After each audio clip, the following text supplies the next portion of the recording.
وہ بھاگنے لگا، وہ ادھر سے بھاگتا ہے، شیر اس کے پیچھے جا رہا ہے۔ میرے عزیز دوستوں اور بزرگوں، لیکن وہ انسان جاتے جاتے اتنا دور چلا گیا، اتنا دور چلا گیا کہ وہاں سامنے اس کو ایک کنواں نظر آیا، سامنے سے کنواں نظر آیا۔ اب وہ جو آدمی جانتا ہے کہ میں کنویں کے اندر چھلانگ لگا دوں، جب شیر یہاں سے بھاگ جائے گا تو پھر میں کنویں سے نکل جاؤں۔ امام غزالی رحمۃ اللہ علیہ فرماتے ہیں لیکن کیا ہوا؟ ایسا جب وہ کنویں کے اندر جھانک کر دیکھا، جب کنویں کے اندر جھانک کر دیکھا تو کیا دیکھتا ہے کہ کنواں کے اندر، پانی کے اندر ایک اژدہا، ایک سانپ ہے جو تیر رہا ہے۔ اب یہ انسان کیا کرے گا؟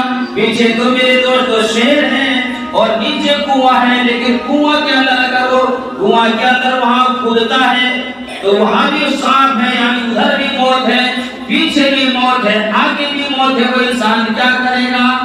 وہ انسان کیا کرے گا؟